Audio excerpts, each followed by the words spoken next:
ராமேஸ்வரம் மீனவர்கள் 7 பேரை அபராதத்துடன் விடுதலை செய்து இலங்கை நீதிமன்றம் உத்தரவிட்டுள்ளது. நடுக்கடலில் கடந்த 9ஆம் தேதி எல்லை தாண்டி மீன்பிடித்ததாக கைது செய்யப்பட்ட 7 மீனவர்களும் மன்னார் நீதிமன்றத்தில் ஆஜர்படுத்தப்பட்டனர். வழக்கை விசாரித்த நீதிபதி 6 மீனவர்களுக்கு இந்திய ரூபாய் மதிப்பில் 87,000 ரூபாயும், இதய நோயால் பாதிக்கப்பட்ட ஒருவருக்கு 14,500 ரூபாயும் அபராதம் விதித்தார். மீனவர்களின் படகு தொடர்பான வழக்கு விசாரணையை ஜனவரி 22ஆம் தேதிக்கு ஒத்திவைத்தார். திருவள்ளூர் அருகே துப்பாக்கி தொழிற்சாலையில் பணம் கேட்டு மிரட்டிய விசிக நிர்வாகி குண்டர் தடுப்புச் சட்டத்தின் கீழ் கைது செய்யப்பட்டார். கடம்பத்தூரில் இயங்கும் தனியாருக்கு சொந்தமான துப்பாக்கி தொழிற்சாலைக்கு சென்ற விசிக நிர்வாகி SK குமார் தங்களது கட்சித் தலைவர் பிறந்த நாளை கொண்டாட பணம் தருமாறு மிரட்டியதாக அளிக்கப்பட்ட புகாரில் கடந்த 17ஆம் தேதி கைது செய்யப்பட்டார். இந்த நிலையில் மாவட்ட காவல் கண்காணிப்பாளர் பரிந்துரையின் பேரில் SK குமாரை குண்டர் தடுப்பு சட்டத்தின் கீழ் கைது செய்ய மாவட்ட ஆட்சியர் உத்தரவிட்டார். நெல்லையில் சாதி ஆணவ படுகொலை வழக்கில் கைதான 3 நீதிமன்ற காவலை செப்டம்பர் 9ஆம் தேதி வரை நீட்டித்து நீதிமன்றம் உத்தரவிட்டுள்ளது. தூத்துக்குடியைச் சேர்ந்த மென்பொறியாளர் கவின் கொலை வழக்கில் சுர்ஜித், அவரது தந்தை சரவணன் மற்றும் உறவினரான ஜெயபாலன் ஆகிய 3 கைது செய்யப்பட்ட நிலையில் அவர்களது நீதிமன்ற காவல் முடிவடைய இருந்தது. இந்நிலையில் 3 நீதிமன்ற காவலை செப்டம்பர் 9ஆம் தேதி வரை நீட்டித்து நெல்லை மாவட்ட வன்கொடுமை தடுப்பு நீதிமன்றம் உத்தரவிட்டுள்ளது. கிருஷ்ணகிரி மாவட்டம் சூடகிரி அருகே நெடுஞ்சாலையில் சுற்றித் திரியும் ஒற்றை யானையால் 10க்கும் மேற்பட்ட கிராமங்களுக்கு வனத்துறை எச்சரிக்கை விடுத்துள்ளது. வனத்தில் இருந்து வெளியேறிய யானை சாணமாவு என்ற இடத்தில் சுற்றித் திரிகிறது. இதனால் போடூர், ஆழியாளம், நாயக்கனப்பள்ளி உள்ளிட்ட 10 கிராமங்களுக்கு வனத்துறையினர் எச்சரிக்கை விடுத்துள்ளனர். விவசாயிகள் இரவு நேர காவலுக்கு செல்வதை தவிர்க்கவும், இருசக்கர வாகன பயணத்தை தவிர்க்குமாறும் வனத்துறையினர் கேட்டுக் கொண்டுள்ளனர். தாம்பரம் அருகே மாற்றுத்திறனாளிகள் போல் நடித்து யாசகம் பெற்று திருட்டில் ஈடுபட்டு வந்த 2 கைது செய்யப்பட்டனர். சேலையூர் அருகே சிக்னல் பகுதிகளில் ஓர் ஆணும் பெண்ணும் வாகன ஓட்டிகளிடம் கட்டாயப்படுத்தி யாசகம் பெற்று வருவதாக புகார்கள் எழுந்தன. இந்நிலையில் அவர்களிடம் விசாரணை நடத்த சென்ற காவலர்களை கண்டு அவர்கள் ஓட்டம் பிடித்தனர். அவர்களை விரட்டி பிடித்து விசாரித்தபோது மகாராஷ்டிராவைச் சேர்ந்த நிதின் மற்றும் தியா என்பதும் யாசகம் பெறுவது போல நடித்து திருட்டில் ஈடுபட்டு வந்ததும் தெரியவந்தது. இதையடுத்து அவர்களை காவல்துறையினர் கைது செய்தனர். மதுரை பேரையூர் தாலுகாவில் ரேஷன் கார்டில் குடும்பத் தலைவர் போட்டோவுக்கு பதில் பீர் பாட்டில் படம் இருந்தது சர்ச்சையை ஏற்படுத்தியது. தங்கவேல் என்பவர் அமைப்பு சாரா கட்டுமான தொழிலாளர் நல வாரியத்தில் பதிவு செய்வதற்காக இணையதளத்தில் ரேஷன் கார்டினை பதிவிறக்கம் செய்தார். அதில் ரேஷன் கார்டில் குடும்பத் தலைவர் புகைப்படமாக பீர் பாட்டில் படம் இருந்துள்ளது. இதனால் தொழிலாளர் நல வாரியத்தில் பதிவு செய்ய முடியவில்லை என்று தங்கவேல் புகார் தெரிவித்துள்ளார். சேலத்தில் மாணவர் ஒருவர் கால் இடறி பால் சீலிங் மீது விழுந்து காயமடைந்தார். கோட்டை பகுதியில் உள்ள மாநகராட்சி உள் விளையாட்டு அரங்கில் பேட்மிண்டன் போட்டி நடைபெற்றது. இதில் குரங்குச்சாவடியைச் சேர்ந்த தனியார் பள்ளி மாணவர்கள் விளையாடிக் கொண்டிருந்தனர். அப்போது மாடிப்படி அருகே இறகு பந்து விழுந்துள்ளது. அதனை தனியார் பள்ளி மாணவர் ஸ்ரீநிவின் எடுக்கச் சென்றபோது கால் இடறி அதே பகுதியில் உள்ள பால் சீலிங்கில் விழுந்ததாக தெரிகிறது. இதில் மாணவரின் தலை மற்றும் காலில் காயம் ஏற்பட்டுள்ளது. மயிலாடுதுறை அருகே மின்சாரம் தாக்கி நகராட்சி ஒப்பந்த ஊழியர் ஒருவர் உயிரிழந்தார். ஆக்கூரை சேர்ந்த தினேஷ் என்பவர் நகராட்சியில் ஒப்பந்த அடிப்படையில் வாகன ஓட்டுநராக பணியாற்றி வந்தார்.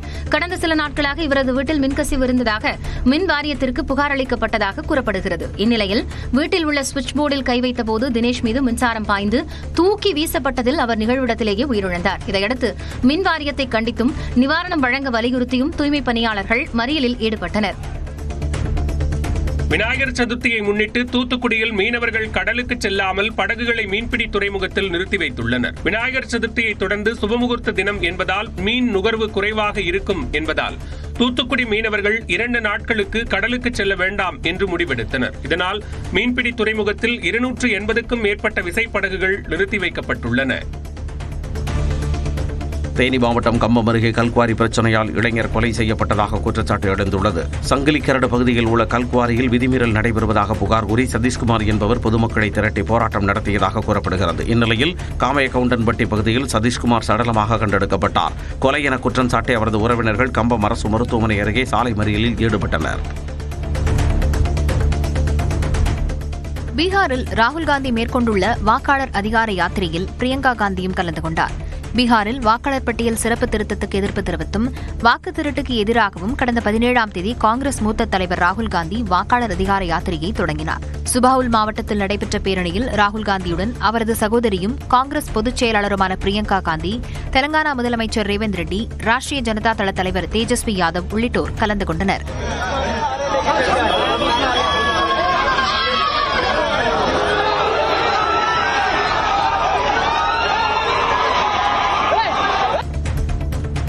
தெலுங்கானா மாநிலம் ஹைதராபாத் அருகே நடைபெற்ற நள்ளிரவு விருந்தில் கொக்கைன் உள்ளிட்ட போதைப் பொருட்களை பயன்படுத்தியதாக பெண் உட்பட 6 பேர் கைது செய்யப்பட்டனர். கொண்டாப்பூரில் அடுக்குமாடி குடியிருப்பில் ரேவ் பார்ட்டி நடைபெறுவதாக காவல்துறைக்கு தகவல் கிடைத்துள்ளது.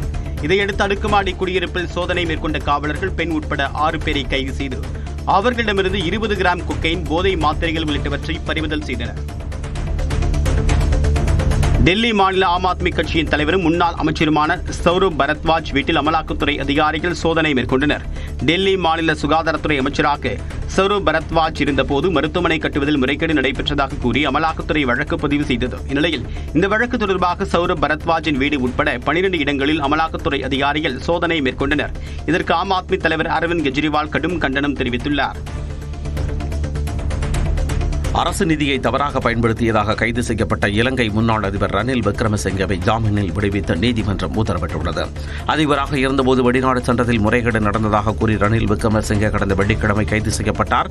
அவருடைய உடல்நிலை பாதிக்கப்பட்டதால் மருத்துவமனையில் சிகிச்சை பெற்று வந்தார். இந்நிலையில் அவரை ஜாமீனில் விடுவிக்க கொழும்பு கோட்டை நீதிமன்றம் உத்தரவிட்டுள்ளது.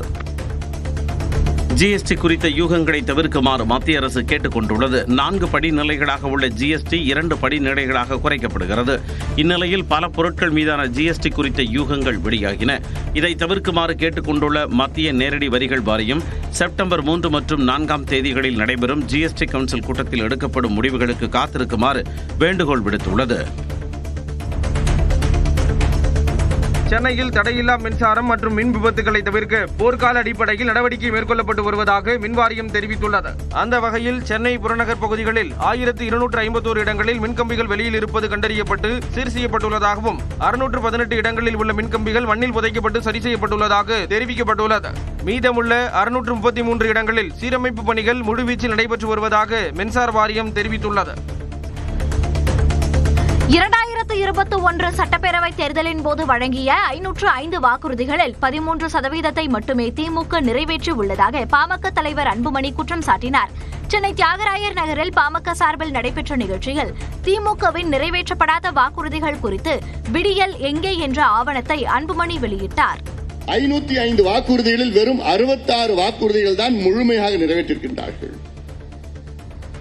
இன்னொரு 66 வாக்குறுதிகள் அறகுறையாக நிறைவேற்றிருக்கின்றார்கள்.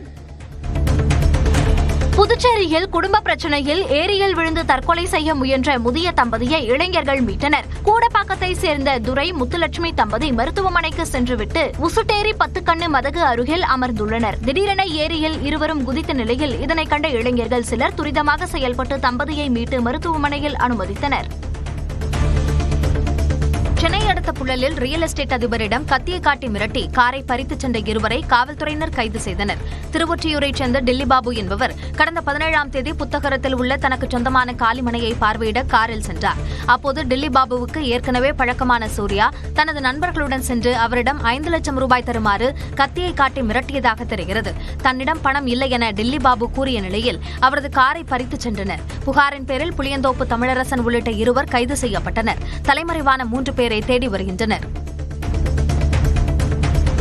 காஞ்சிபுரம் மாநகராட்சி 27வது வார்டு கவுன்சிலராக செயல்பட மாவட்ட நீதிமன்றம் விதித்த தற்காலிக தடைக்கு சென்னை உயர்நீதிமன்றம் இடைக்கால தடை விதித்ததால் கவுன்சிலராக ஷாலினி மீண்டும் பொறுப்பேற்றார். சுயேட்சையாக போட்டியிட்டு வெற்றி பெற்ற ஷாலினி போலி சாதி சான்றிதழ் சமர்ப்பித்ததாக அவரை எதிர்த்து போட்டியிட்டு தோல்வியடைந்த விஜயகுமார் என்பவர் வழக்கு தொடர்ந்திருந்தார். இந்நிலையில் காஞ்சிபுரம் மாநகராட்சி அலுவலகத்திற்கு வருகை தந்த ஷாலினி மாநகராட்சி ஆணையரிடம் நீதிமன்ற உத்தரவு ஆணையை வழங்கினார்.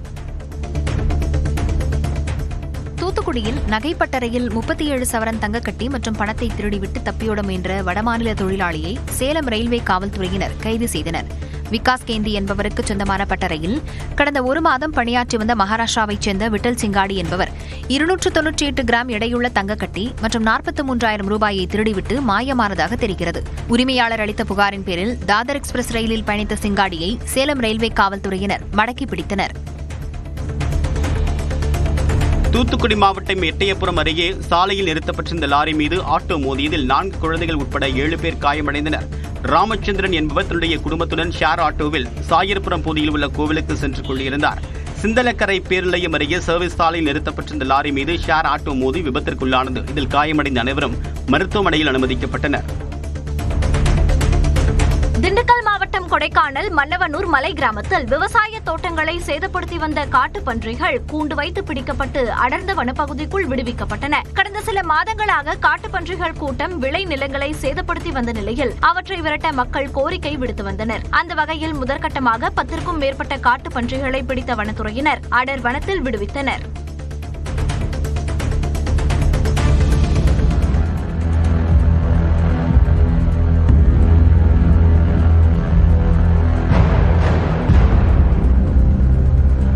நீலகிரி மாவட்டம் கூடலூர் மரப்பாலம் அருகே உள்ள பால்மேடு பகுதியில் தேயிலை தோட்டத்தில் சிறுத்தை அமர்ந்திருக்கும் காட்சி இது. அந்த சாலை வழியாக சென்ற வாகன ஓட்டிகள் சிறுத்தையை கண்டவுடன் அதனை படம் பிடித்துள்ளனர். மேலும் அப்பகுதியில் உள்ள தேயிலை தோட்ட தொழிலாளர்களுக்கு தகவல் தெரிவித்தனர். தேயிலை தோட்டத்தில் சிறுத்தையின் நடமாட்டம் குறித்து வனத்துறையினருக்கு தகவல் தெரிவிக்கப்பட்டு அதனை கூண்டு வைத்து பிடிக்க கிராம மக்கள் கோரிக்கை விடுத்துள்ளனர். திருச்சி மாவட்டம் டி ஆண்டிப்பட்டியில் வகுப்பறையில் மதுபோதையில் தூங்கிய ஆசிரியரை வட்டார கல்வி அலுவலர்கள் கையும் களவுமாக பிடித்த சம்பவம் பரபரப்பை ஏற்படுத்தியது. ஊராட்சி ஒன்றிய துவக்கப் பள்ளியில் ஆசிரியர் குமார் மீது பெற்றோர்கள் புகார் அளித்த நிலையில் வட்டார கல்வி அதிகாரிகள் திடீர் ஆய்வு நடத்தினர். இதில் ஆசிரியர் குமார் கையும் களவுமாக சிக்கிய நிலையில் அவர் மீது துறை ரீதியான நடவடிக்கை எடுக்கப்படும் என தெரிவிக்கப்பட்டுள்ளது.